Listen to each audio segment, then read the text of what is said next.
Deus da terra. Veja que é cedido aí esse espaço de 7 anos, né, nesse parêntese profético, é cedido esse espaço para a total manifestação do diabo através dessa tríade satânica, conforme vamos abordar nos slides seguintes. Então temos aí o diabo fazendo o papel do Deus da terra, o anticristo fazendo o papel do seu Messias, e o falso profeta fazendo o papel do João Batista do Messias, né? Aquele que é o precursor do Messias. E Satanás, então, ele tem essa característica, tem as 7 cabeças, porque ele tem a totalidade do poder. Ele tem 10 chifres, geralmente a Bíblia aborda esse número 10 quando fala de uma organização de uma organização dos homens, tá certo? Quando fala de uma organização humana, algo que está sendo construído dentre esse plano de organização humana. Quando Deus aborda uma questão dos seus planos, da sua organização, ou ele usa o número 7, que é a plenitude, ou usa o número 12, tá certo? O número 12, as 12 tribos de Israel, por exemplo. Cristo escolhe para si 12 apóstolos, então vemos o número 12 sendo aplicado a esse plano divino. E podemos colocar o número 10 em algumas situações, como por exemplo nesta aqui, abordando uma organização, no caso humana, ou aqui uma organização satânica que vai coordenar as organizações humanas nesta época. Então teremos aí os homens cedendo poder ao diabo.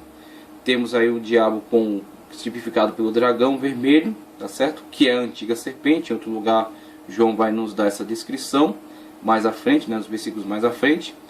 Esse dragão, que é a antiga serpente, o diabo e Satanás, que arrastou após si a terça parte dos anjos do céu. Aqui temos esta informação que é preciosa, porque nos descreve os efeitos que causaram a sua queda. Sua queda arrastou após si a terça parte das estrelas do céu, que pode significar, tipificar os anjos, que em outro lugar já foram também tipificados como estrelas, tá certo? Como estrelas que se regozijam diante de Deus, que louvam a Deus, que se alegram perante Deus. Então temos aí o diabo e a sua hoste infernal, a terça parte das estrelas do céu, a terça parte dos anjos que seguem a ele, tá ok? E que estão trabalhando em conjunto, como Paulo mesmo fala dessa organização, potestades, tronos, dominações. Tem uma organização bastante séria, bastante empenhada em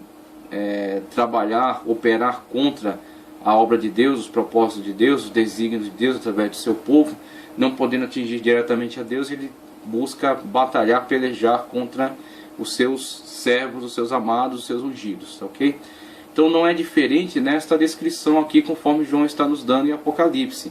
Este ser que está caracterizado dessa maneira, e que tem essa hoste demoníaca, que aliás nem todos pertencentes a esta hoste, mas aqueles que são de patamares mais elevados estão presos, estão retidos e serão liberados ao pouco, e muitas das vezes serão liberados pelo próprio Deus como uma forma de punição, de derramamento da sua ira. Vimos aí na trombeta, né, com relação ao juízo das trombetas, que uma das trombetas libera uma horda de anjos que estavam presos no abismo, tá certo? E eles têm aquela forma descrita por João como semelhança de escorpião, né, com ferrão de escorpião, um corpo semelhante ao gafanhoto, ferrão do escorpião, coroas, cabelos como de mulher, rosto como de homem, e atormentam, né, aqueles que têm o sinal da besta durante 5 meses, e eles procurarão a morte e não encontrarão. Então vemos aí que são seres celestiais, mesmo que alguém faça uma analogia por causa da forma descrita, faça uma analogia com formas semelhantes encontradas hoje, quer num maquinário bélico ou em alguma outra coisa, como por exemplo, pode ser um helicóptero, porque tem a cauda, né? Tem coroa, porque ao girar a hélice contra a luz parece uma coroa. Mas são possibilidades, são inferências, são coisas que se distanciam muito da descrição do próprio texto, e é melhor ficar com aquilo que o texto nos afirma, e como João nos descreve, na verdade um ser espiritual, um ser infernal. São hostes demoníacas que serão liberadas para atormentar os homens naqueles dias, tá ok? Então vemos aí esses seres, tá ok? Dentre eles alguns estão presos, serão liberados pela como punição pelo próprio Deus. Temos aí esses anjos que foram liberados aí nessa trombeta. Temos aqueles 4 anjos presos no Eufrates, também são seres demoníacos de alta patente que lideram exércitos humanos e infringem punição contra os próprios seguidores do anticristo. Então logo, são seres demoníacos, mas foram presos pelo próprio Deus, tá certo? Após a sua queda, foram aprisionados pelo próprio Deus para determinado dia, hora, mês e ano para executarem este juízo. Ok? Então, né, o diabo tem esse número de anjos que caem junto com ele, mas ele não tem controle sobre todos. Existem alguns anjos de grande poderio, né, de alta patente, que foram presos pelo próprio Deus e serão por ele usados como punição contra o próprio diabo. E aí vemos que, conforme é descrito, esta mulher, que é uma simbologia, e ela é uma simbologia bastante vasta, bastante ampla. Veja, ela tem uma coroa, tá ok? Ela está vestida de sol, ela tem resplendor, tem glória. Ela está grávida, ou seja, gestação e próximo já ao período de dar à luz. Ela tem a lua embaixo dos seus pés.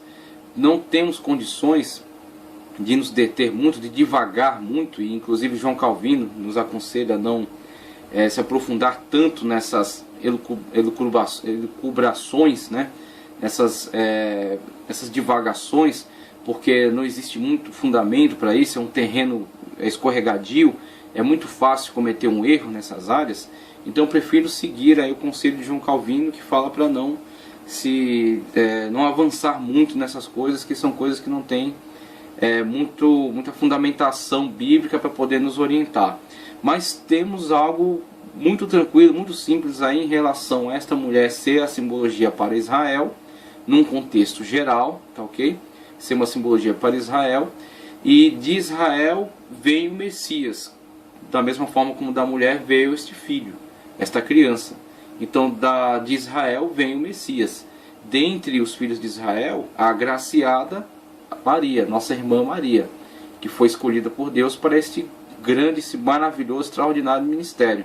Então é a serva de Deus, a agraciada de Deus, que foi escolhida para esse ministério. Por meio dela veio o Messias.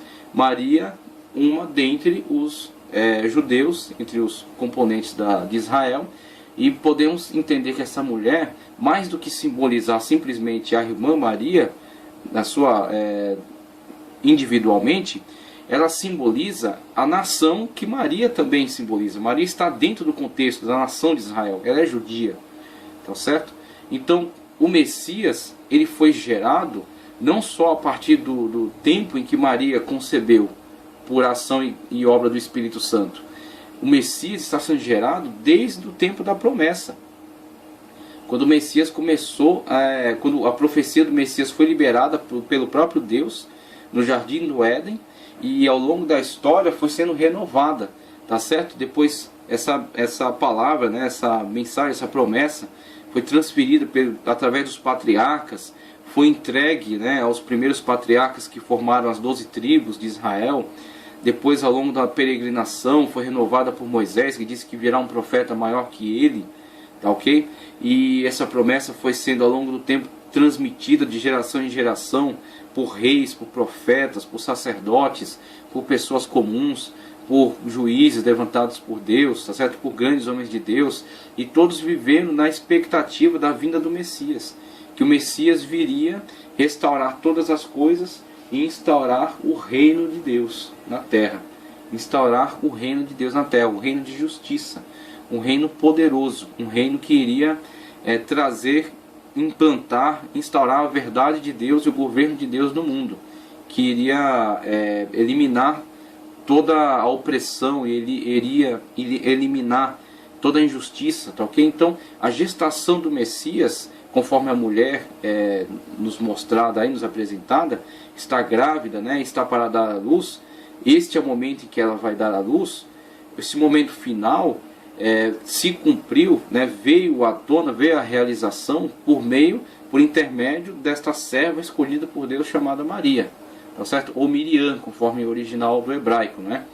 Mas o período gestacional vem desde trás. Desde lá de épocas muito atrás na